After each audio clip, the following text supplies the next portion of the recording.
Good morning, y'all. It felt like the Lord wanted me to read something, so I opened it and I opened to Mark 6, verse 45, which is Jesus walking on the water. But the thing that stuck out to me was literally Jesus' words because they're in red. And it said, "Take courage, it is I, do not be afraid." And I was like, "Ooh, okay, maybe I'll read that. Maybe this is for one person, maybe this is for a few people, but if it's just for the one person that I'm reading this for, then there you go. Like, this is the Lord saying hello. Alrighty, let's start. This is Mark 6, verses 45 through 56.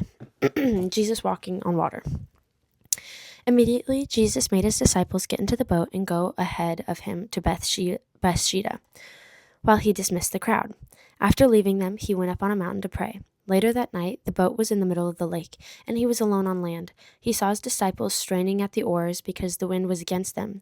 Shortly before dawn, he went out to them walking on the lake. He was about to pass by them, but when they saw him walking on the lake, they thought he was a ghost.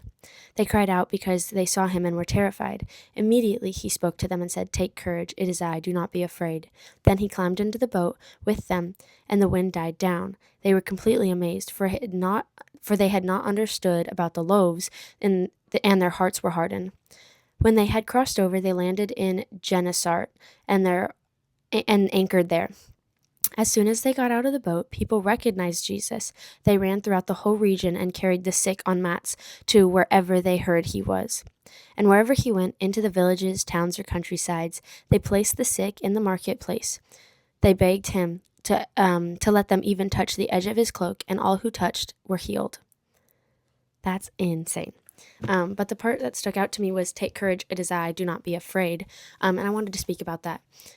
Even when we are struggling, we can put this into our own circumstances, and the Lord is like, "Hey, like, even though you're scared, even though this situation might not turn out how you want it to turn out, um, like, take courage. Like, God's with you. We don't need to be afraid because the Lord is constantly 100% with us every single day, and he never leaves us. So I think that was just the Lord reminding us, like, hey, like, don't be afraid to take on what the day has, because I'm going to be with you, and I'm going to carry you through everything throughout this day. So don't worry. You don't need to be scared, but as long as you fully trust in the Lord and surrender your day to him, that he's going to take care of it, and it's going to be for our good, whether we think it's for our good or not. It's going to be for our good. So I love you. Jesus loves you. And yeah, this was your little sign from God, and the reminder that he still cares, and that he still loves you, and that he is still continually chasing after you. And he can do so much with your yes. So by saying yes to the Lord, he can transform your life in the most amazing ways. He's done it for me. He's done it for my friends. And I believe he can do it, and he will do it for you if you just give him your yes.